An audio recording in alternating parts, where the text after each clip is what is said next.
Hello and welcome back to the channel. This video is going to cover the Switchaxe.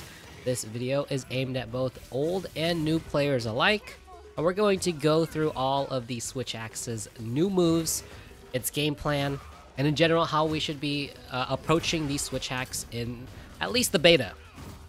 Let's go ahead and get started with what the game plan for the Switchaxe actually is. So in general, the game plan with the Switchaxe is to be dealing as much damage as you can while in sword mode.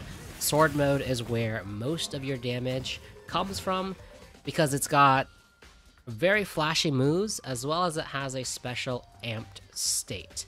If you take a look at the top left corner, you'll notice 3 bars. There is a switch gauge bar, an amp gauge bar, and a power axe mode bar. The gauge that is kind of already filled right now, that is the amp gauge. And so our purpose is to fill up that amp gauge till it's max. And so we do that by just dealing sword attacks. And once it is amped out, once you're in amp state, all of your sword attacks will deal extra damage. These are just file explosions, and depending on the file type of your Switchaxe, there's going to be different effects. In the beta, we have power file, so we're just going to be dealing extra damage. But there are other things like elemental damage and status effects as well. So that's our main objective with the Switchaxe, is to fill up that amp gauge and then start dealing as much damage as we can with our sword attacks. Now, obviously, there's a downside. We can't stay in sword mode forever. As you can see right now, our Switchaxe gauge is in purple, and it's below that line there. That marks about like the 30% mark, and that's when we start running out of sword gauge and we can't actually enter into sword mode anymore. If you're already in sword mode, it's fine. You can stay in sword mode until the very end. But once that runs out, you see we automatically go back into the axe mode. And if we try to go into sword mode at this point, we're going to do this reload animation, which is what you want to avoid. It is uncancelable, and you are stuck in that animation for the entirety of that reload. What this does, though, is it puts you back up at 30%, so you can go into sword mode at this point, but you know, you don't really get very many sword hits because you're very close to running out of your switch gauge. So what is the next natural question? Next natural question is, how do we fill up that switch gauge? So in order to fill up the switch gauge, you have to switch into your axe mode and then start dealing attacks with your axe mode in order to fill the gauge. So you notice that I am filling my the switch gauge with every attack that I do while in axe mode. Now, in particular, there are some important things to know about the axe mode. First off is the special wild swing move here. So by mashing the circle button, you do this continuous wild swing. This is going to take up some stamina, so you don't want to be spamming this. But after you do 2 wild swings, you can transition into the heavy slam. And now you can see up at our gauge again, the axe part of the gauge is now flashing. This means we are in the power axe mode. And this means that our axe attacks will fill the switch gauge even faster. So as you can see here, that our axe attacks will recharge a lot of the switch gauge when we are in power axe mode. More specifically, there is a certain attack in the axe mode that you want to be hitting in order to fill that switch gauge up the most optimally and in the most quickest fashion, and that is called the Spiral Burst Slash.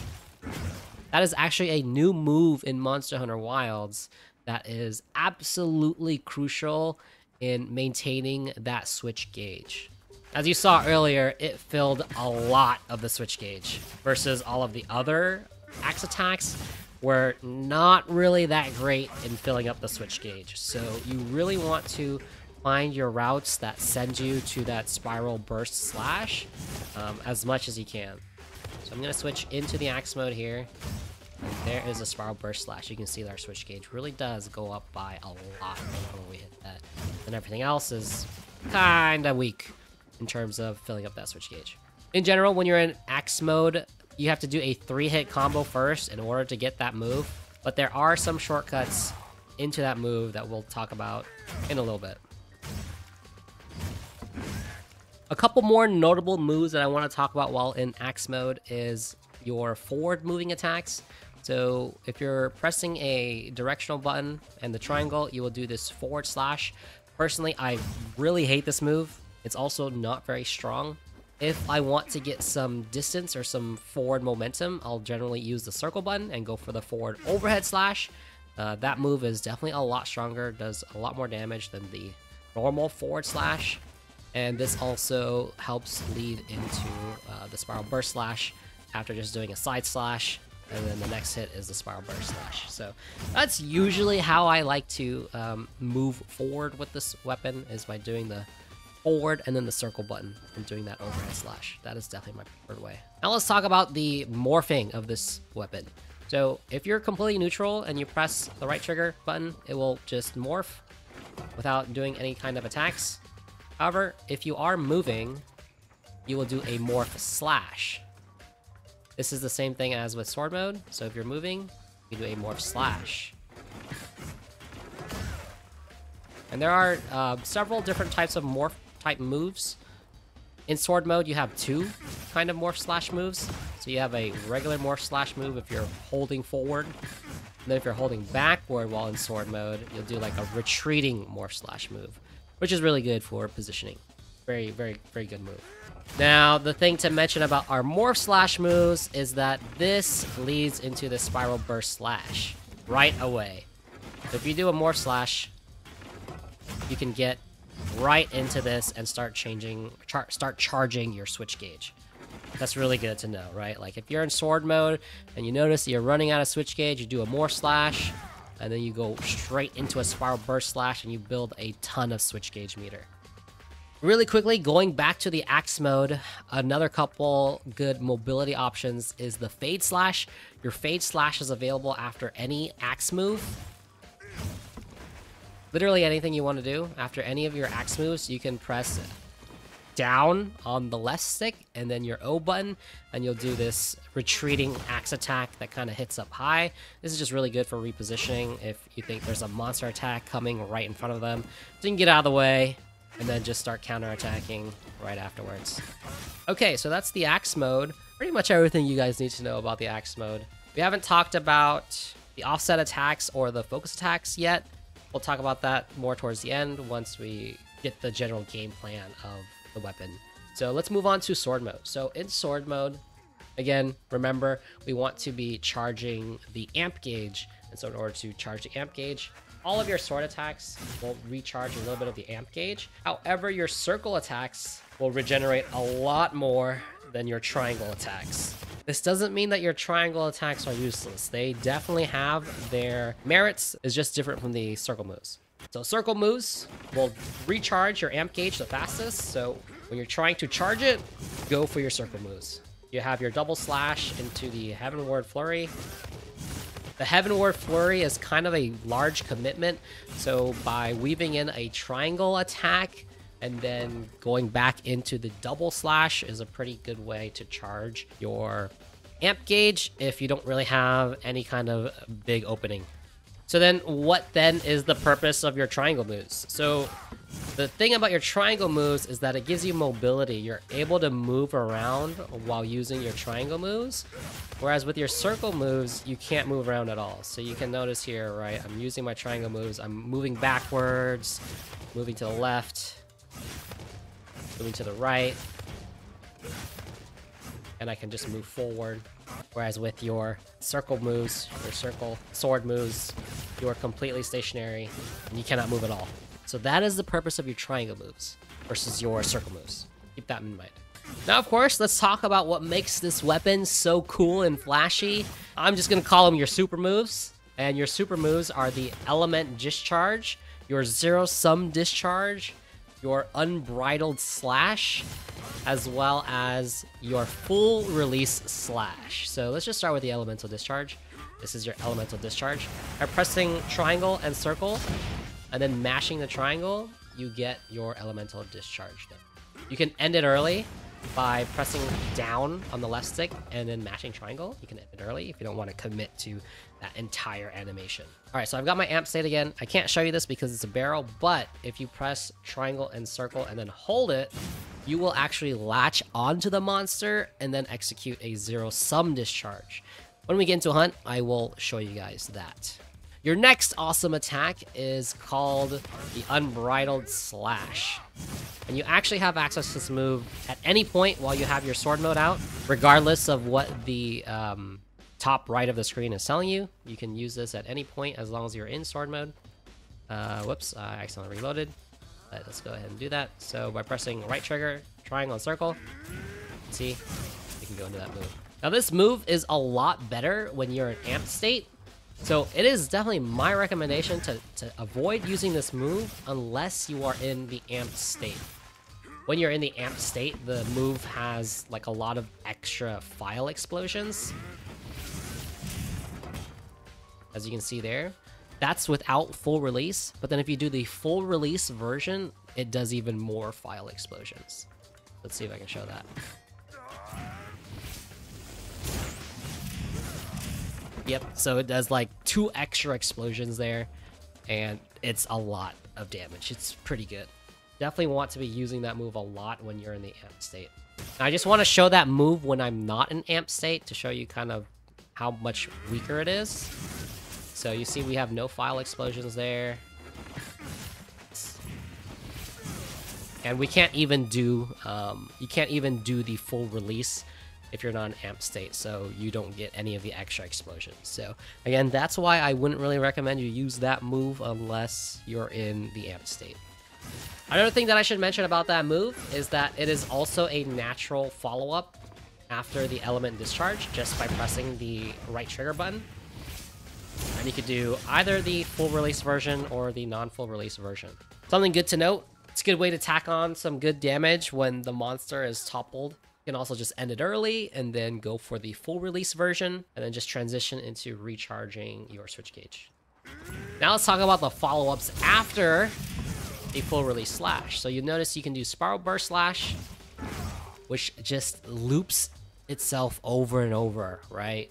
Remember this move charges your switch gauge by a lot. So the fact that you can just transition immediately into the Spiral Burst Slash after that huge move is just cherry on top. Allows you to keep that switch gauge charged up and ready for your sword mode just a lot more consistently and quicker. Love it. It's really awesome. You have several other follow-ups after this. You can go into Wild Swing and then get your Power Axe mode so you can get more charge on your switch gauge. You can do another Morph Slash, although I would highly recommend that you don't do the Morph Slash. And then you can also do your Rising Slash offset attack. And we'll talk about the offset attacks and the focus mode attacks right after this. But the reason why I say you don't want to do your Morph attack after the full release slash is because usually you're going to have like no switch gauge left. And then if you do that, you're going to go into the reload animation, and that's just not good. Right, you're just locked in that animation. So definitely avoid pressing your R2 button after the full release slash, unless you know that you're gonna have some switch gauge left over. All right, now let's talk about the offset attacks, because technically the Switchaxe actually has 2, and they are slightly different. I'm not 100% sure yet on what all of their differences are, but for the Axe Offset Rising Slash, if you do hit it, I'll show this to you guys, maybe with some editing magic or when we get into the hunt. When you hit this, you can transition into 2 different follow-ups. The first one is by pressing triangle, and then you'll go and transition into the Power Axe mode. The other one is a transition into your sword mode. So, you know, if you have full Switchaxe, it's definitely recommend that you go into the sword mode so that you can just start wailing on the monster. And then when you're in this mode, by pressing right trigger and triangle, you'll do the sword counter rising slash. And you have access to this move at any point during your attacks. Even though it doesn't quite say that in the top right hand of your screen, you have access to this move whenever. It's just kind of annoying to do because it requires you to press the R2 and the triangle button at the same time, and your R2 is the morph, so, you know, if you kind of mistime it, you're going to morph, and you're going to go into a move that you didn't want to, and you're going to get hit. So, yeah, just make sure that you're pressing this, you know, properly. And then when you do this move, you get a follow-up where typically I'll go into a double slash, and then I'll go into the unbridled slash. Again, I'll try my best to show that in a hunt. And then focus mode also has two versions. When you do your focus assault, while he is wailing on the monster, you can choose to morph into your axe or your sword mode, depending on whichever mode you started the attack with. And ending with your axe mode will put you in power axe mode. And then if you do your sword mode attack, it'll end with a discharge finisher, which does some pretty good damage. All right, well, I think that is it for the Switchaxe. We'll go ahead and get into a hunt.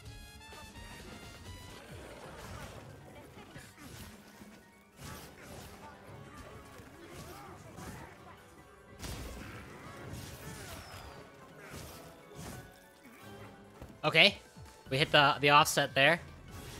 I didn't want to do the Unbridled Slash because I wasn't amped, so that's why I didn't go for it. I tried to go there, but I accidentally morphed. Like that's what I was talking about, right? Because the button is on your morph button. Sometimes you're gonna accidentally get that.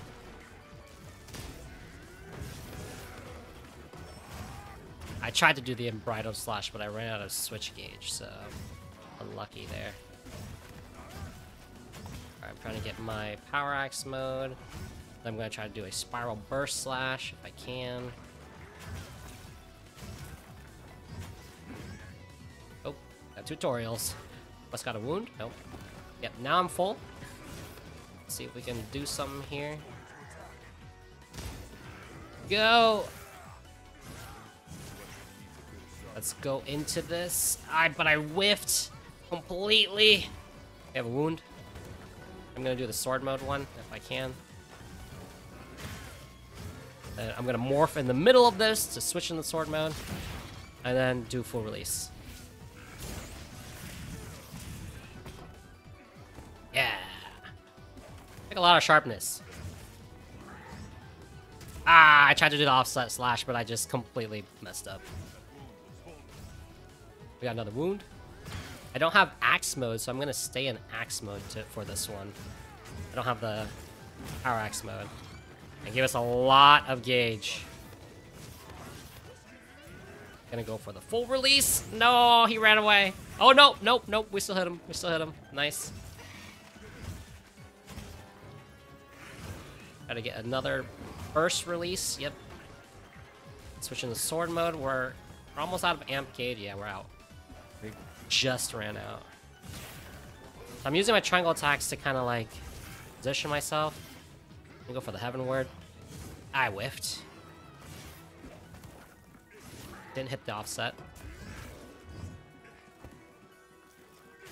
Let's see if I can get the axe offset attack. He's on my Palico though, so I don't know if I can. I'm sensing something. Something's coming. Ah, damn it.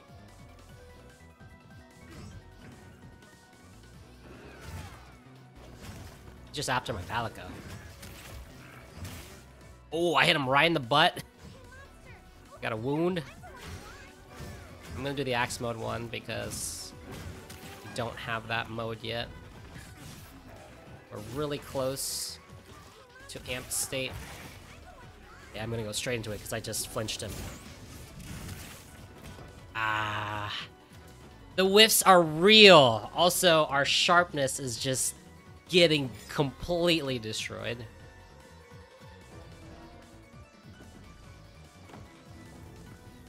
Okay, I'm gonna focus on trying to get the counter slash with the axe mode.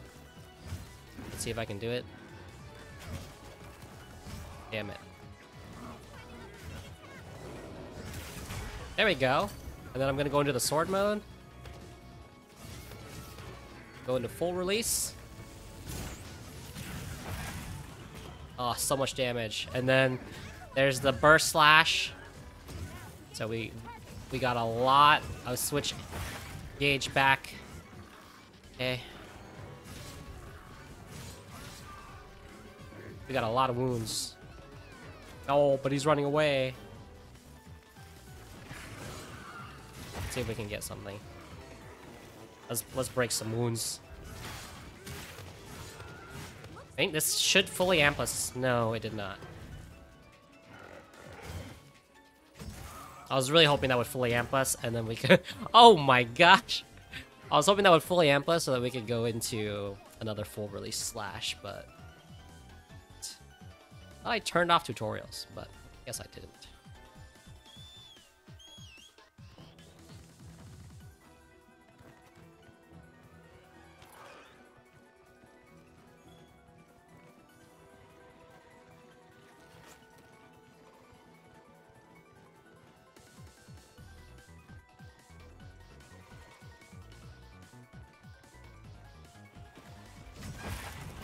Nice, broke something. Let's go into sword mode, because we're almost amped up. And let's just do it. Let's do the full release. We're not close enough to hit that. But we can still hit this, get some good switch gauge.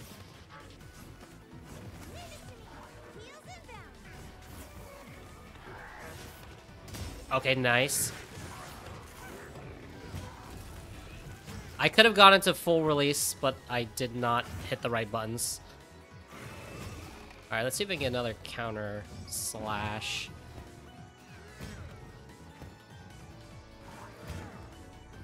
Ah, I think I was too late.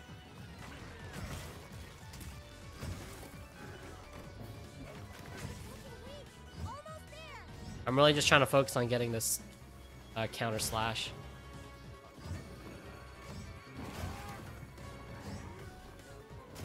Dang. It's really hard.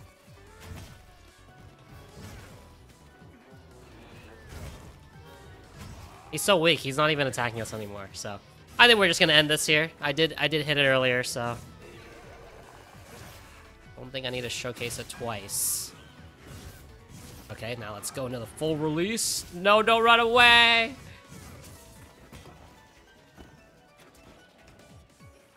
The timing... And I have no flash pods.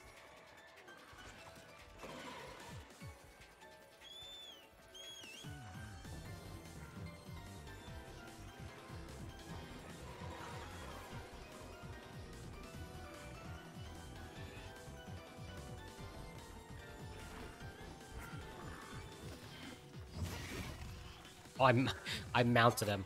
I'm just gonna go straight into the weapon attack. Don't need the wound. And he's dead. Couldn't even get the animation because he was that weak. There you go. That is a simple hunt with the Switchaxe, and hopefully like that game plan kind of makes sense.